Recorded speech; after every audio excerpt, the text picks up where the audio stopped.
again. Good afternoon. My name is Dr. Ron Bufard.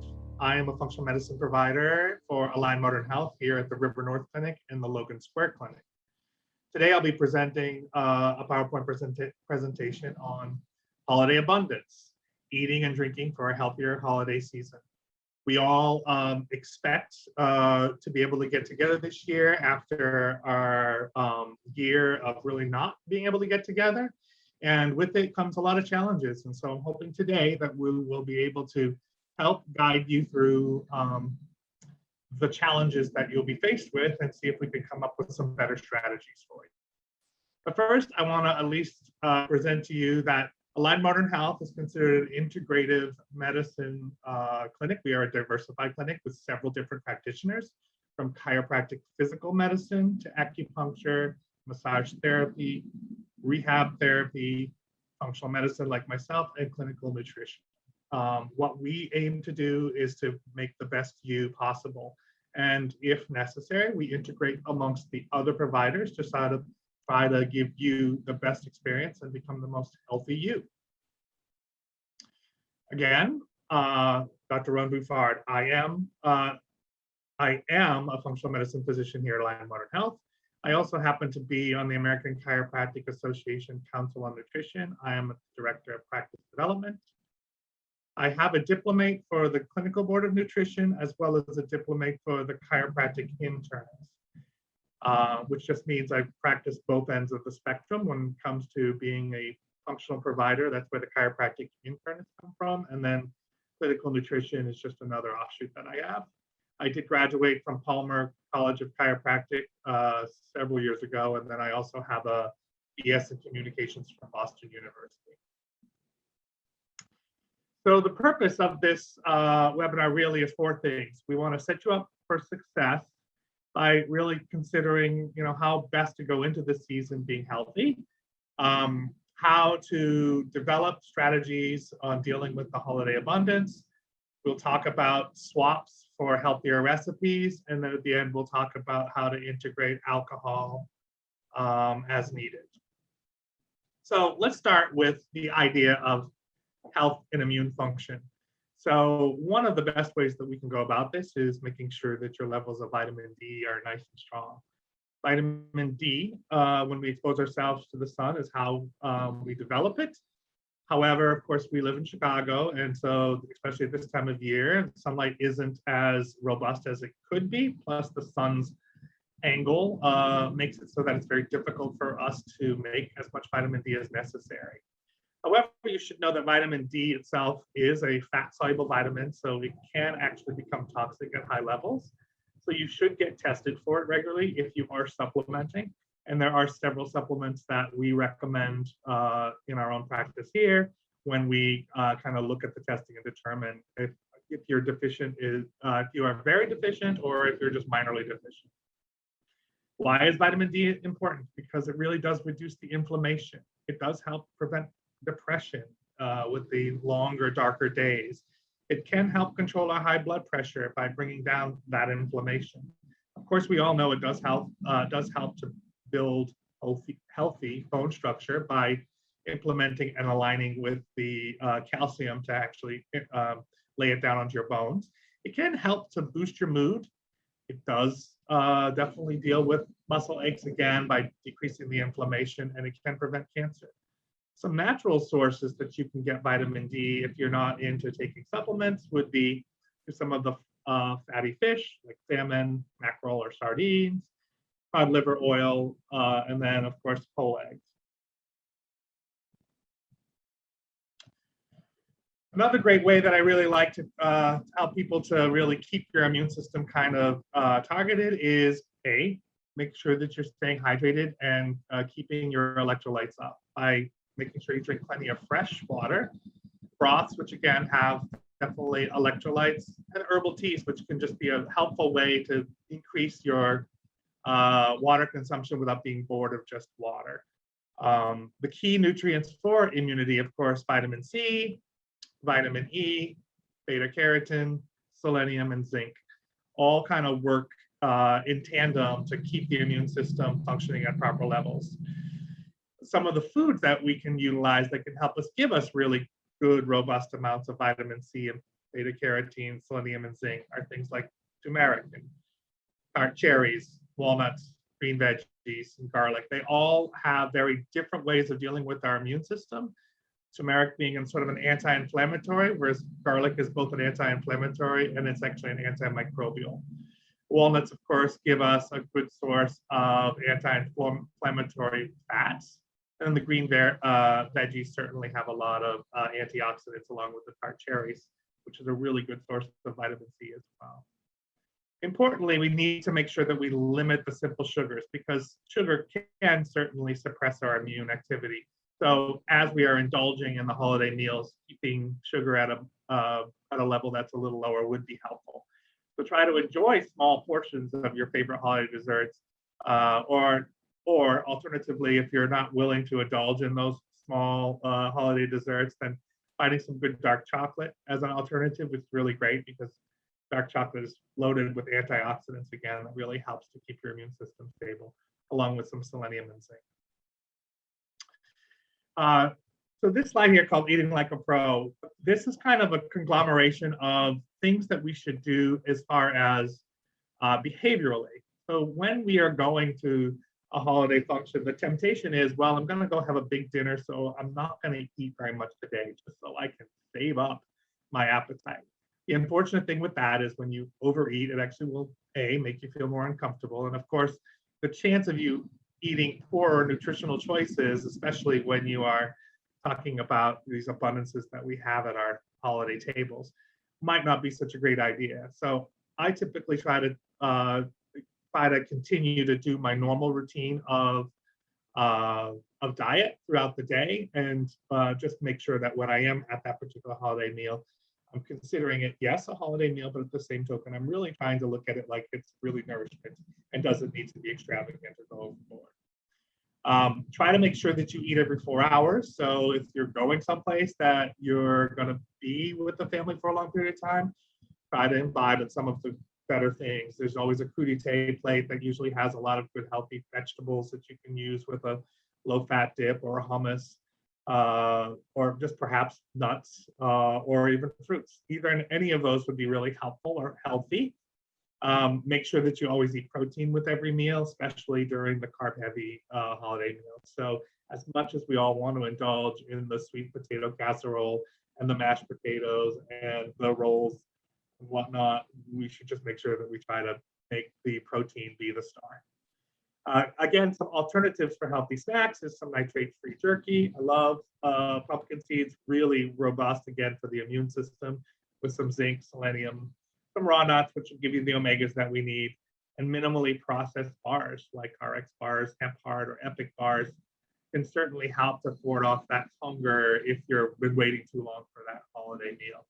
And of course, stay as hydrated as possible. The more that you fill up with water, the less apt you are going to be overeating. There's a couple of things that I like to consider also, specifically pre and post for helping and assisting in digestion. So bitters is an old tonic from a long time ago, and certainly just using plain old bitters is a nice thing if you have them. Putting them in like soda or tonic water is probably one of my favorite sort of pre-beverage drinks to have. Bitters can be bought just about anywhere, but it really does help to stimulate the digestive process. So you use it as a pre-meal drink. You can also get it from green olives or sesame seeds, and of course the raw veggies from the crudité plate would help. Ginger helps in a different way. So if you have overeaten and your belly doesn't feel so well, then ginger will help to stimulate movement of the digestive tract and also soothe and calm some of the lining of the intestines as well as the stomach. So it does trigger the release of digestive enzymes. It does increase the muscle contraction to cause peristalsis, which is what makes food move from the stomach into the intestines.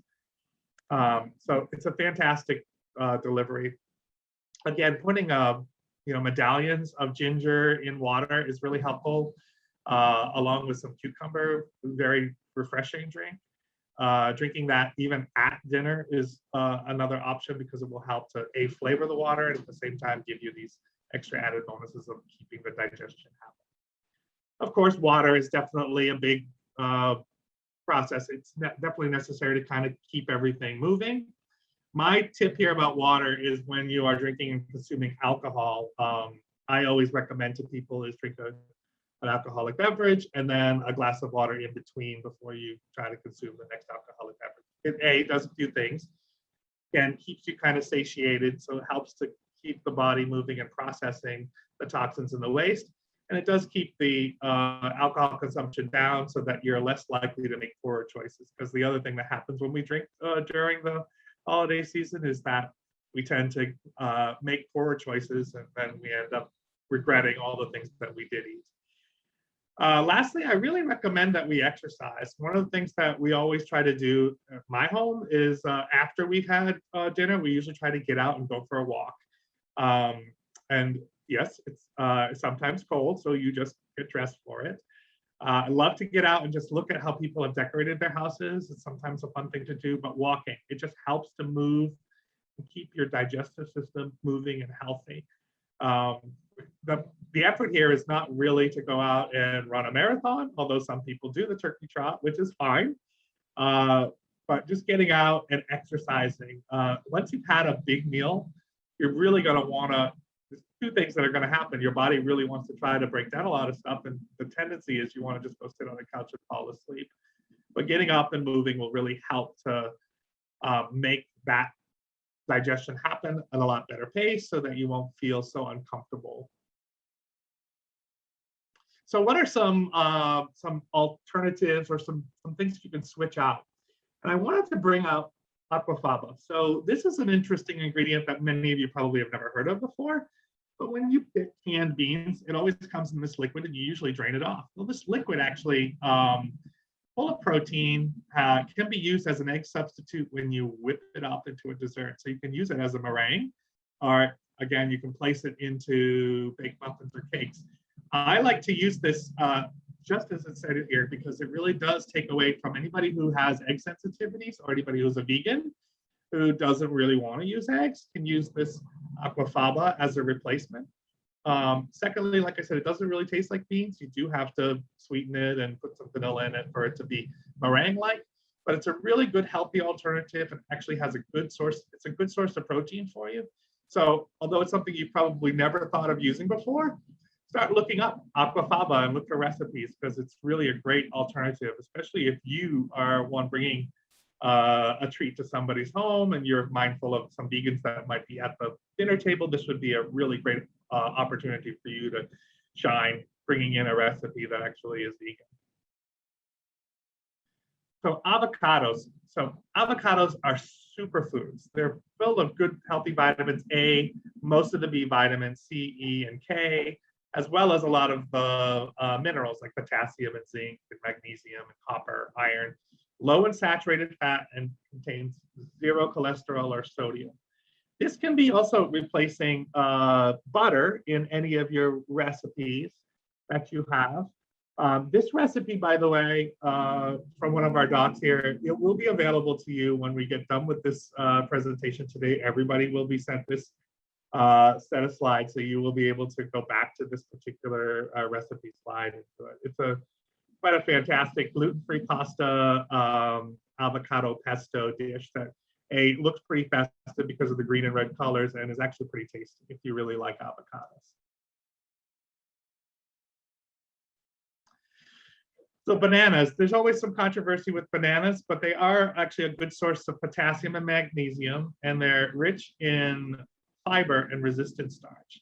They're higher on the glycemic load than most foods, so they do tend to create an increase in blood sugar a little bit. So you do need to actually be very careful with how much of the banana that you do eat.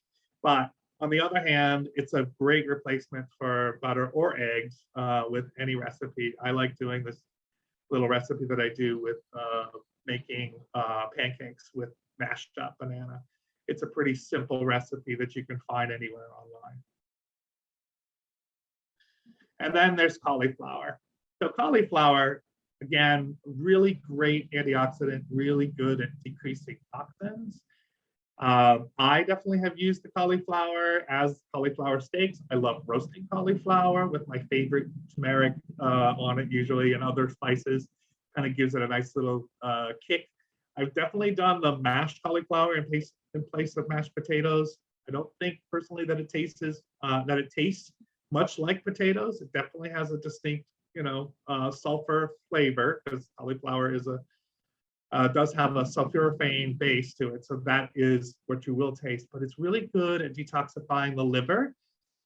So if you are imbibing heavily through the holidays, this is just a good way of offsetting. If you like the taste of cauliflower, there are several different recipes. There's this one here of making the cauliflower steaks with a dipping sauce. And then of course, you can just steam them up, mash them like you would mashed potatoes, and then add either some oil to it so that you actually, in my case, coconut oil, if you wanted to try to make a mashed potato.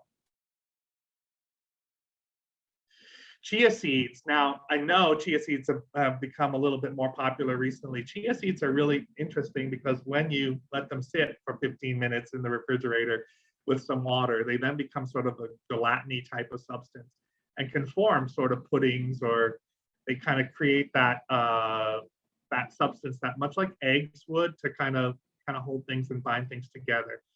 But not only that, they're one of the most nutritious foods on the planet. They're loaded with fiber, protein, omega fatty acids, and lots of micronutrients. We're talking a lot of the magnesium, selenium, zinc, iodine. So chia really is pretty simple. You do have to whisk in 1 tablespoon of fresh brown chia seeds to the 3 tablespoons of water. Let it sit for about 15 minutes in your refrigerator, and then you can use that in place of an egg in any of your baked goods that you're using, and it will really create a nice healthy swap, and then all the vegans can really enjoy the baking that you've done. Of course, other people use the chia pudding, which you actually use the whole seed and just mix it together. Same situation, it creates a nice, it has the same consistency as pudding and has a lot of health benefits. All you got to do is flavor and taste it to your needs. So yogurt, except for people who have dairy intolerances, yogurt is really, again, another healthy recipe because it's got good amounts of protein and healthy fats, calcium, iodine, and potassium, and then the healthy bacteria. I tend to stray myself towards Greek yogurt because it's higher in the protein scale. And if your sensitivity is not to the actual dairy itself, but to the whey, when you use a Greek yogurt, you're actually straining out the whey, have a much deeper consistency and no whey. I use yogurt myself as sour cream or mayonnaise. If you wanted to use it in a recipe in place of whole milk or cream to decrease the fat, you just have to thin it out with a little bit of water to do so. It's a really great swap. It does give you some good bacteria on top of it, so it kind of helps to keep the gut a little bit more balanced. And here's that tip about alcohol. So let's chat about this for just a brief minute here. So although there are plenty of people out there who like to talk about alcohol as being beneficial, and to some degree, there are some benefits to some alcohols. But our issue here is really the excessive drinking, which can then create more of the problem. So if anything, excessive drinking does bring down your metabolism. It does weaken your immune system. It does cause an increased risk of certain cancers, predominantly stomach and colon cancer, and it can cause damage to your heart.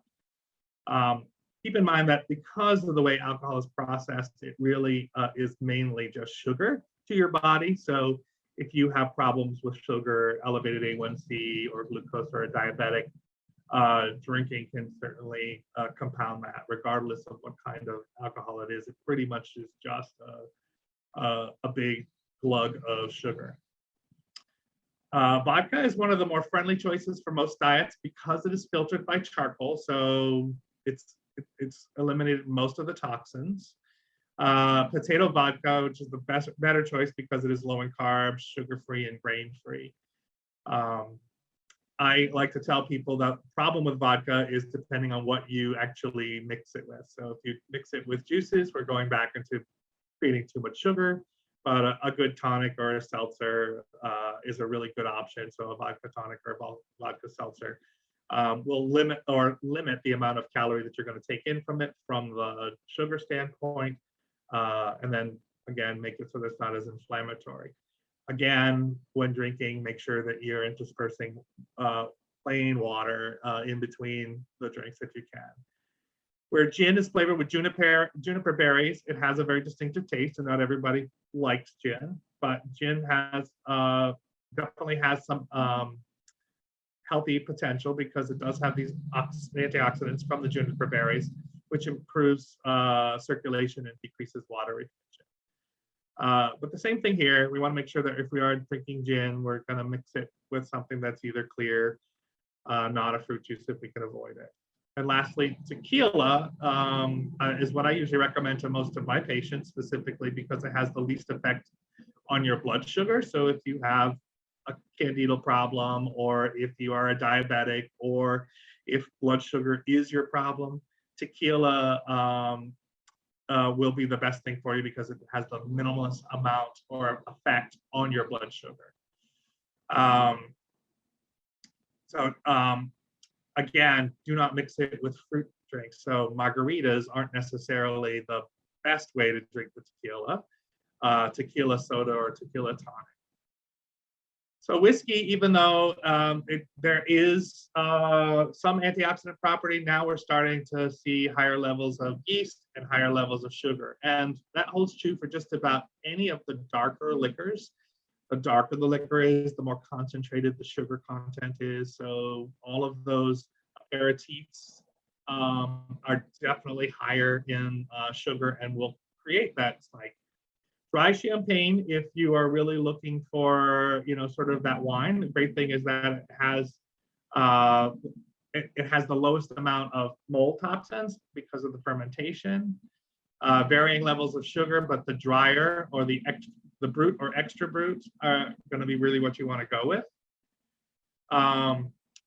Again, dry white wine has some less molds or toxins than regular white wine and red wines, but now we're getting into potential mold, and if you have candida or have a problem with candida, this is going to be an issue.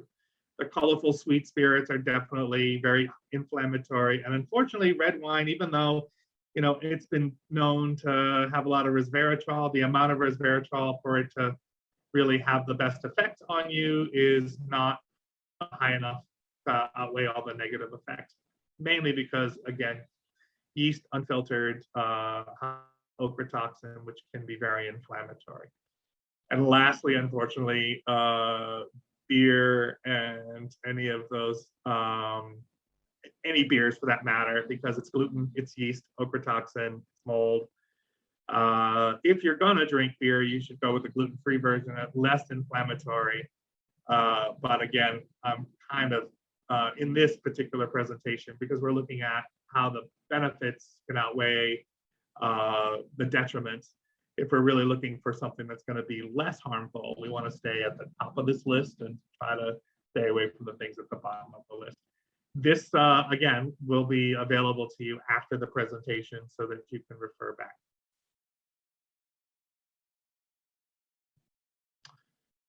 Wow, so I'm already at the end of that presentation, which went by a lot faster than I thought it was going to. We're definitely open for questions and answers. So if you are going to the bottom of the screen, you can see that there is a way for you to ask questions in the Q&A section. If anything that you want to ask, be a good opportunity right now. If you do not necessarily want to ask questions amongst the crowd, what I would recommend is a free 15-minute consultation with any of the providers of functional medicine at Align Modern Health. Just dial us this number or online at alignmodernhealth.com.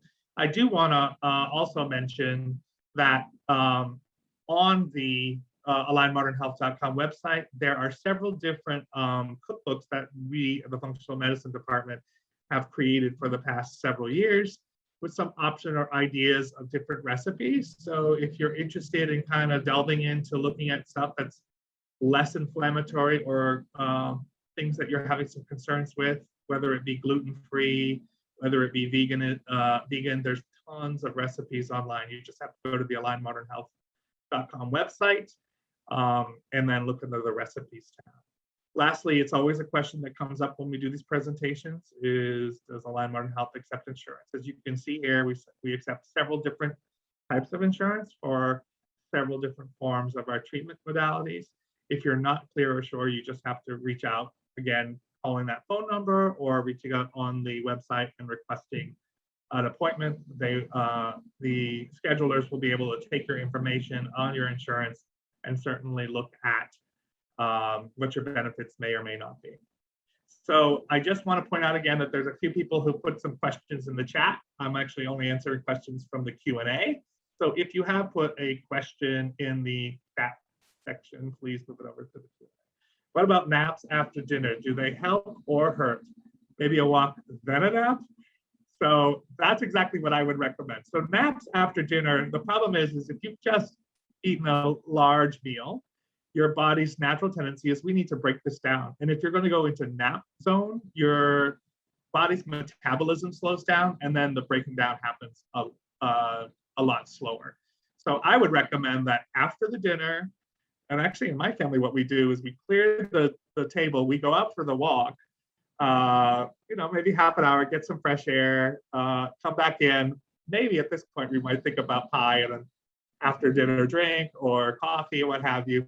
And then maybe the little nap. But either way, definitely walking first and then a nap would be a much better form, certainly. Is there any nutritional value to pumpkin or pumpkin spice? So yes, so pumpkin, of course, has got plenty of nutrients. It's great. It's a great antioxidant. It's got great beta carotene. It's got great vitamin A, vitamin C. So yes, pumpkin. So pumpkin in a can is not the same as pumpkin. So I roast my own pumpkins because that's what I prefer. I get a much better quality, lots of great fiber.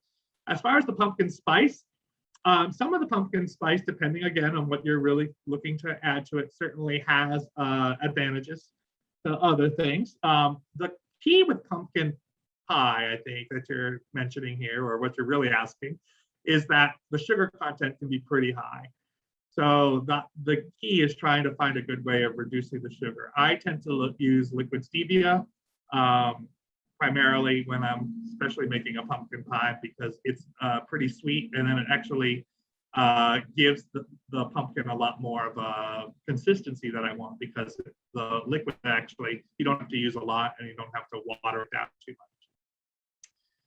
So what is the best mix with tequila? So as I mentioned earlier, when you're doing tequila, you want to either just, and it should be, I make this point, the clear tequila, not the golden tequilas, that's where you'll get a little bit more effect of the sugar. But when you're mixing anything with tequila, it should be something clear. So whether it's water, whether it's tonic, seltzer.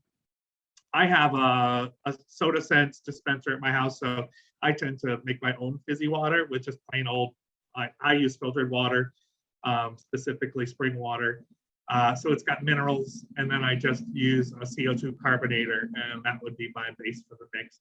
But as long as it isn't juice or anything that is too high on the sugar, when you do margaritas, of course, you're doing lime juice, which in and of itself is actually a great option because it's a great form of vitamin C. The problem is it's so sour that you really need to then mix a sugar syrup.